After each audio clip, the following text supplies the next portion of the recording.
Okay, this is the diagrammatic representation of dicot stem after stelar growth, after stelar secondary growth, right? Now let's study all the tissues after secondary growth which are formed. Okay, so this is primary phloem.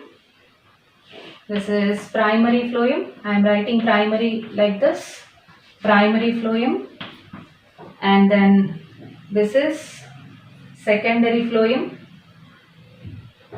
This part is secondary phloem, and this part is cambium. So primary phloem, secondary phloem, cambium, right? So this yellow colored part is cambium, vascular cambial ring, which is formed during secondary growth. So this is vascular cambium.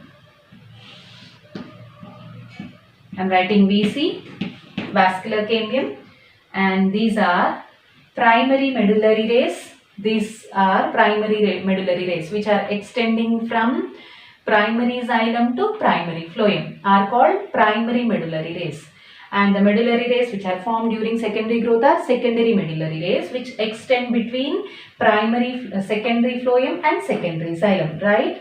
So these are primary medullary rays,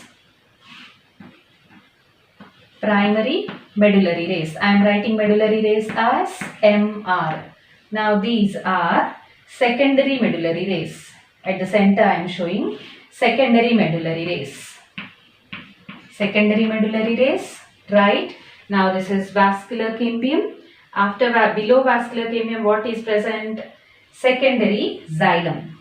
So this is secondary xylem, this part. This part is secondary xylem.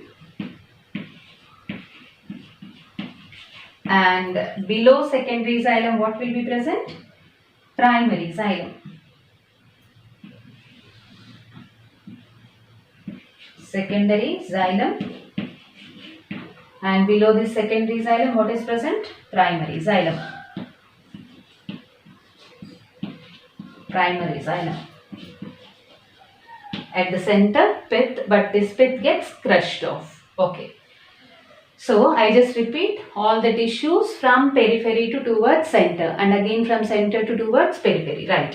So after secondary growth, the tissues which are present from periphery to towards center are primary phloem, okay, and then secondary phloem.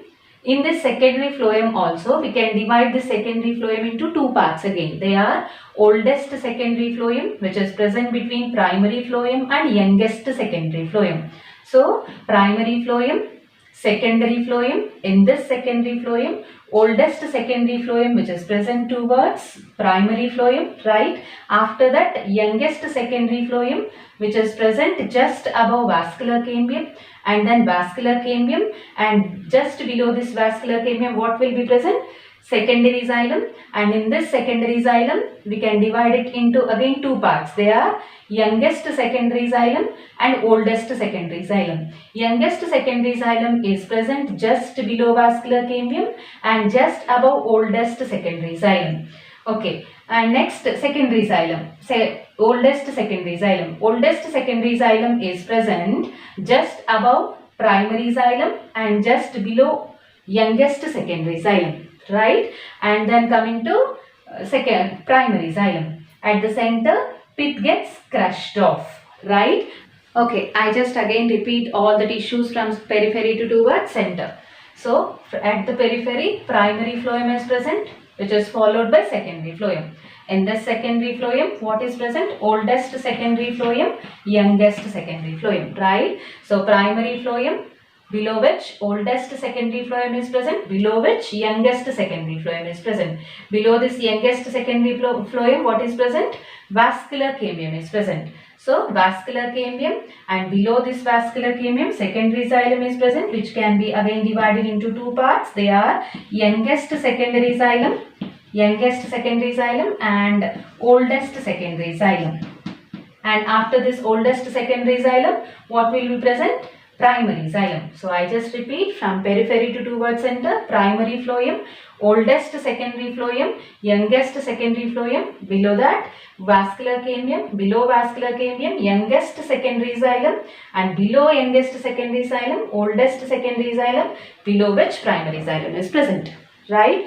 And from center to towards periphery, primary xylem, oldest secondary xylem, youngest secondary xylem, vascular cambium, youngest secondary phloem, oldest secondary phloem, and then primary phloem, right? So I would like to ask one question.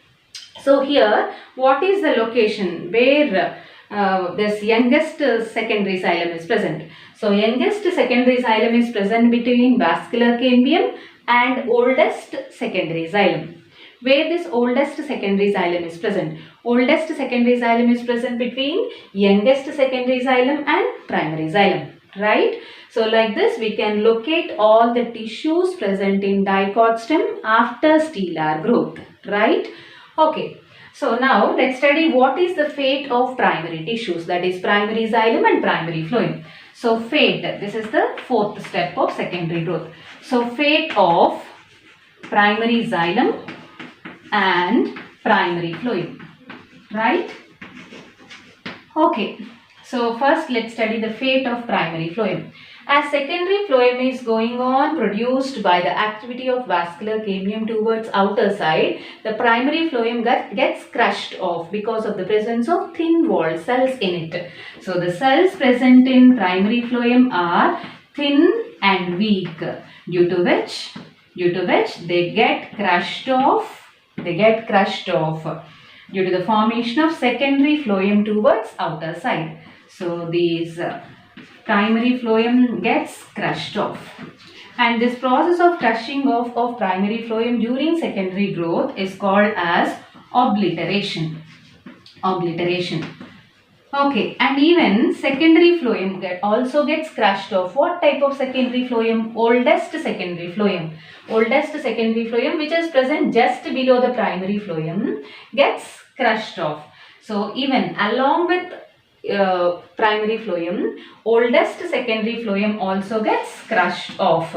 So along with this, oldest secondary phloem also gets crushed off, right?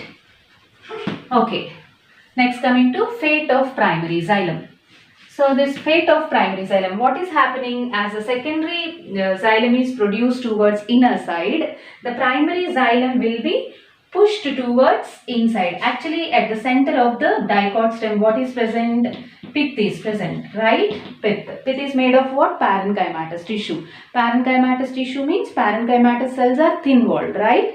So here, as the secondary xylem is produced more and more by the activity of vascular cambium towards inner side, primary xylem is pushed towards the center, and hence primary xylem occupies the centermost position, whereas pith gets crushed off, right? As it is made of thin parenchymatous cells.